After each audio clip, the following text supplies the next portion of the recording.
die delights. Here are 20 YouTube settings that can f small YouTube channels, meaning you get no views. For this first setting, you're going to go into your YouTube studio, go to content, and hover over one of your videos. Just click on details like so. Now, if we keep coming down, we're going to see this setting here, publish to subscriptions feed and notify subscribers. This is going to be, for most people, automatically checked. In my case, it's grayed out, but when you upload a brand new video and you come down to this same section, you'll have the option to toggle this on and off. And the problem I see a lot of small YouTubers doing is leaving this checked when they have a lot of content on their channel that's completely unrelated from each other. For example, let's say I have a Star Wars channel and I'm posting a video about Spider-Man. If I leave this checkbox ticked, YouTube is going to promote my Spider-Man video to my existing subscribers who are all Star Wars fans, but they won't click on it, they won't watch it, and that's going to send the algorithm very negative signals about that video. It's going to say, hey, this is a bad video, don't promote it to more people. And then your video dies along with your hopes and dreams. So again, if you're publishing a video that you're not sure your existing subscribers, no matter how small your channel is, are going to want to click on and watch, uncheck this button. Yes, the video will grow much slower in the beginning, but it's not going to get the wrong data through YouTube promoting your video to your past subscribers who aren't going to be interested in that content. Next thing I want to show you, also on this same video page, just below the playlist section, and it's called the copper section. Basically, you need to accurately designate whether or not your video is made for kids or not. When we say made for kids, just because kids would find the video interesting doesn't mean it's made for them. In this case, kids is defined as people under the age of 13. And I think we could safely say that kids would be interested in watching Marvel movies. It doesn't necessarily mean, though, that Marvel movies are specifically designed for people under the ages of 13. There just happens to be some audience overlap. On the other hand, Peppa Pig, probably appealing to many people under the age of 13. However, most older audiences are not going to be interested at all. And so it'd be safe to say that Peppa Pig is designed for kids. Hope that makes sense. Now, why this is important is, one, if you misdesignate this, technically you could cop a very expensive fine, although I haven't actually seen it happen. And the other thing to be aware of here is that if you check yes, this video is made for kids, the video is going to have very limited options. There's going to be no comments, you're not going to be able to make money from the video, and a whole bunch of other annoying things. A little bit technical as well, but really important to get this one right. The next setting, we're going to scroll a little bit down from where we just were, still on the video page, and we're going to come to allow automatic chapters and key moments. Chapters are when you see the video play bar on YouTube broken up into segments with a title for each segment. Now, you can create chapters manually, like I'll briefly show you how to do in a second, or you can allow YouTube to automatically chapter your videos. The problem with this, YouTube's AI is still not very good. It can add really dodgy chapters to your videos that are very confusing, or that just completely spoil and give away your entire video. And so unless you're like an education channel and you think that chapters are essential to your video, but you're too lazy to create them yourself and you're willing to risk it, just turn this one off. If you're going to add chapters to your video, what I recommend instead is that you add them manually. Now you can do this anywhere in your video description, but what you're going to do is start off by typing 0:00 and then title your first chapter. So we're going to be really original and do like intro. Then what we're going to do is we're going to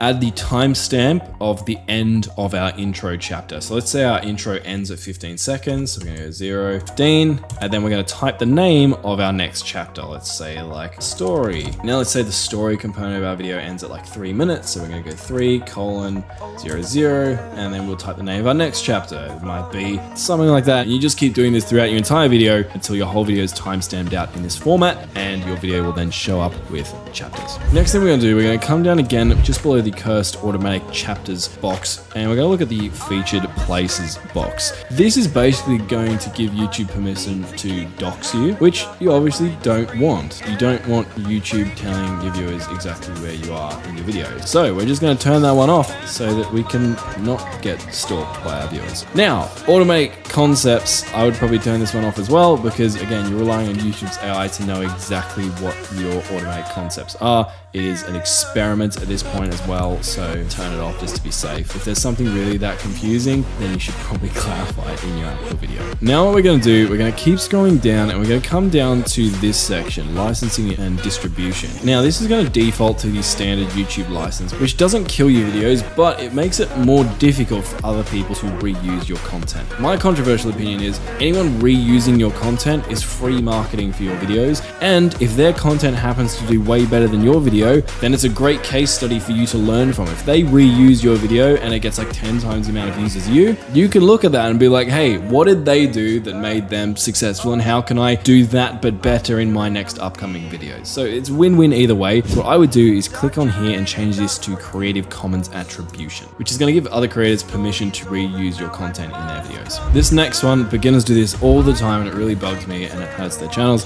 When you start off a channel, if you have no content, obviously your channel is going to have no content, but when you start creating content, your channel homepage, when you go to it, is going to look something like this. Now this is bad. It means you're going to get a lot less views than you probably could be, and so we're going to fix that. On your channel, you can find this through YouTube Studio as well, but you can just come to here and customize channel, and it's going to take us to this page. Basically, we come down here, we can see featured sections. This is what's going to allow us to do that cool thing that a lot of big channels do, that makes their channel homepage look full and vibrant and have lots of videos on it, meaning that you potentially have more opportunities to get more views. What we can see is that big channels have multiple sections of content on their homepage, and to get something that looks like that, what you're going to do is hit on add section, and then what you can do is select videos, popular videos, short videos, or you can even feature things like playlists or past live streams. Now another thing that can hurt your channel a lot, if you're not predominantly a YouTube Shorts channel, is YouTube is really trying to push Shorts right now because TikTok, and so by default YouTube is going to have a Shorts featured section at the top of your channel homepage. That means that if you have Shorts and long form videos on your channel, the first row of content people are going to see when they land on your channel is a list of your YouTube Shorts. Long story short, no pun intended, what you want people to be seeing most of the time, again, unless you're a dedicated YouTube Shorts channel, is your long form videos. It's going to get the most watch time. It's going to give you the opportunity to make a more in-depth connection with your audience. And so what we're going to do is either, if you have lots of different featured sections, you can move this Shorts videos thing down to the bottom by clicking and dragging. So it's only going to be found by people who don't find anything satisfying at top of your channel page and are just scrolling down, hopefully catch a few of them. Or if you don't have enough content to have a lot of featured sections on your channel, I would say just click on these three dots and just remove this. Then come up here and hit publish and you're done. Now, speaking of small YouTube channels, another essential setting is found in your YouTube Studio also. So if you're in your YouTube Studio, you're going to want to come down to settings. Then in settings, you're going to come to channel. In channel, you're going to come to feature eligibility. Now,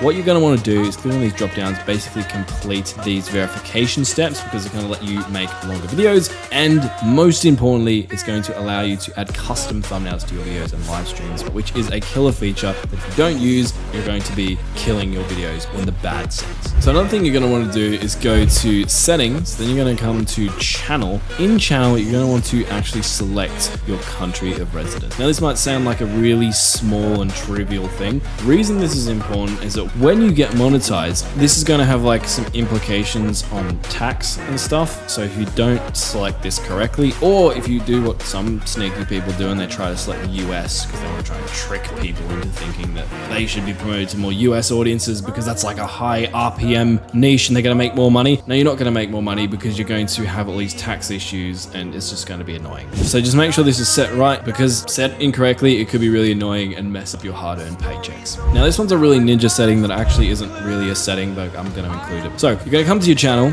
and then you're going to come and copy your link. And then what you're going to do is open up a text doc, you're going to paste your channel link in there. And then what you're going to type in is !sub_confirmation equals 1. Now, when someone clicks this link, they're going to be redirected back to your channel. And if they're on desktop, they are going to be presented with a pop-up that's going to prompt them to subscribe to your YouTube channel. So you can use this link if you have related social media, or you can literally just use it in like the descriptions of your videos, in the about section or bio of your channel, which we'll talk more about later. And just having this link in more places can actually surprisingly increase your subscriber count. I did a video on this and I broke down the math. In a perfect world scenario, you can actually be getting 67% more subscribers just using this link and strategically placing it around your channel. I might leave a link to that video at the end if you want more info on how to do that. Okay, this next one, you're going to come to your YouTube Studio, you're going to come down, go to customization, then we're going to come to branding. In branding, you're going to be able to upload a custom channel banner, profile picture. Most of you have probably already done that. The thing that a bunch of small YouTubers haven't done yet is to upload a video watermark down here. Now what you want to do is grab something that looks like this. It should have some sort of subscribe call to action on it. Anyway, you're going to hit done on that, and then what you're going to do, another mistake people do is they just leave it on the default settings. We're not going to do that. We're going to come down to entire video. What that's going to do is add a little watermark like this in the bottom right hand side of our video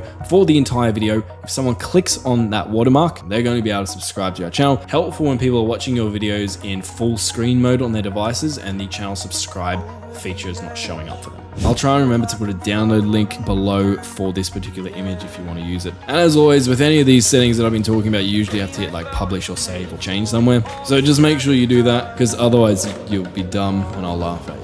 All right, our next tip, we're going to come down to settings and we're going to come to channel. Here in keywords, what you're going to do is add some keywords that are related to your channel and your channel name. It's going to make it a little bit easier, supposedly, for people to be able to find your YouTube channel when they're actively looking for it. I actually haven't found this to have a huge impact, but pretty easy to add some keywords in there, so I guess you might as well do it. And so unless you like the idea of not getting more views and subscribers in the future, then you should probably do this. So for example, I might put my channel name, hit enter, that's going to add a tag. I can put individual words like cest channel, or I can put really long keyword phrases in here that are highly related to said channel. Now the next thing I want you to do, we're going to come back to customization and we're going to go to basic info, not branding, you didn't see that. And in your description, you're going to insert a description. Now that might seem like it doesn't matter very much, but it does nowadays, because with a recent YouTube update, the first line of your description actually shows up on your channel homepage when people visit it. So if you do what a lot of these small YouTubers do, where it's like, hey guys, welcome back to my channel. On this channel,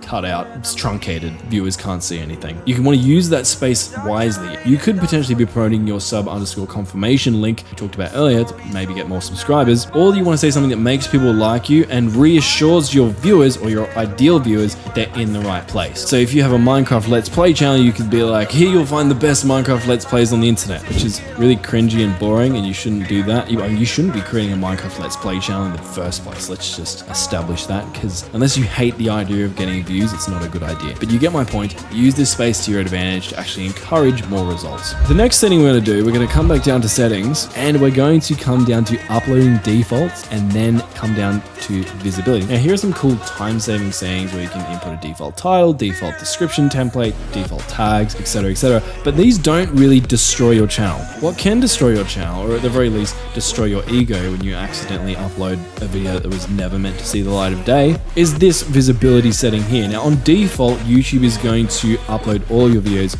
to public. So once you upload them and hit publish, it's going to immediately be sent out to all of your fans. So a really nice safety precaution, click on this, change it to unlisted, hit save. That way, next time or you upload a video that was meant to go live at a later date, you're not going to accidentally post it. Definitely not speaking for experience. Haven't ever done that. I don't know what you're talking about. Stop the cap. So the next setting, we're going to come to settings again. On this prompt, we're going to come down to community, and then in community, we're going to scroll all the way down to the bottom to blocked words. Again, some useful settings in here. They're not necessarily going to tank your channel though. What could tank your channel is having spammers and scammers in the comment sections of your videos. In some circumstances, could lead to a very negative experience for your viewers. Algorithm might pick that up and it might think that those viewers actually had a negative experience with your video, not the actual comments within your video. So those viewers leave, they're all angry and disappointed and annoyed, and when YouTube shows them that post-video satisfaction survey, they're going to be like, no, I hated my experience. And then the algorithm's going to be like, it's the biggest piece of dog shit. And it's going to kill your reach, and you don't want that. So a way around that is to, one, add blocked words in here. You can add sensitive, highly offensive terms like this, just to make sure, keeping everything family friendly. But you can also add, what kind of words I'm talking about. What I find more helpful though is that a lot of scammers and spammers, they target certain niches, and so the wording is often very similar across multiple of their messages. So if you can figure out what that wording is, you can just insert it in here, and then when they leave a comment, it's going to be automatically flagged by YouTube. Another thing, dodgy links. Click on this checkbox. People aren't going to be able to post it to your viewers, and you are not going to get scammed. Next thing, we're going to come back to a video settings, go to details, and just scroll down. Again, you can find these settings in a video that's already been posted, so you can fix your older videos, or you can just edit these as you're uploading a video. The UI is very similar. What you're going to do is come to shorts remixing. Basically, this is going to let other people create shorts Shorts using the content from your video. Again, I would allow this personally because it's free marketing for you. Now, the next thing right below that is category. Usually YouTube's just going to select a very broad, often wrong category for your video here. What you're going to do is come in here and actually select the category that your video would most accurately fit into. Especially if you're a smaller channel, this is going to help the algorithm get a little bit more of an idea of what your video is actually about so it can promote it to the right people and the right audiences to begin with. And how it can do that, especially with some categories now. For example, if I was to go gaming here, it's actually going to give you an additional drop down where you can type in the name of your game and select it, and then it's actually going to show up in your description. It's just going to make it easier for YouTube to group videos together, figure out what topics videos are about, and then promote related videos to the right viewers. The next thing I want to talk about is the schedule setting. Now, most of you have probably seen this, so it's nothing new. The problem you probably have is that you're scheduling your videos, if you're scheduling them, at the wrong time. So how you're going to fix that is come to your YouTube Studio,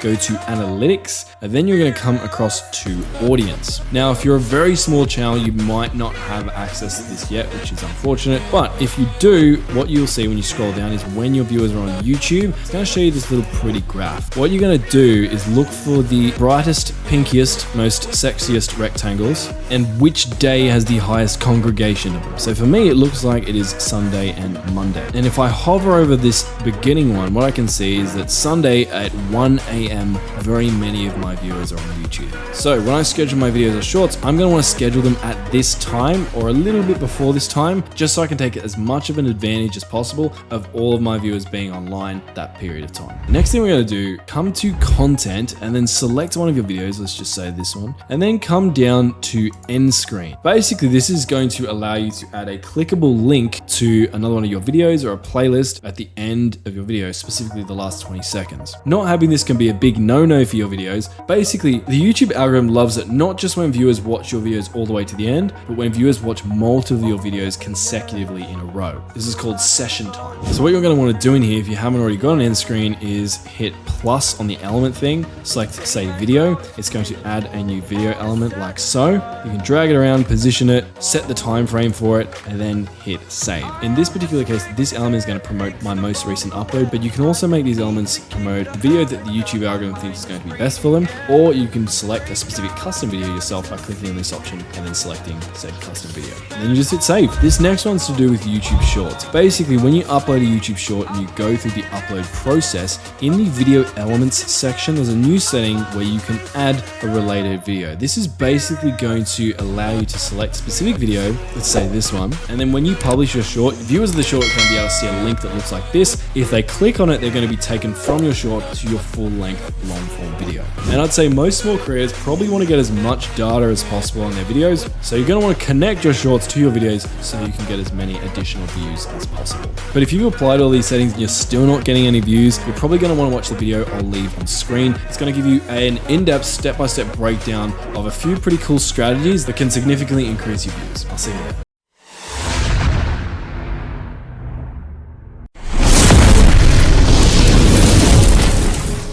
Die Delights.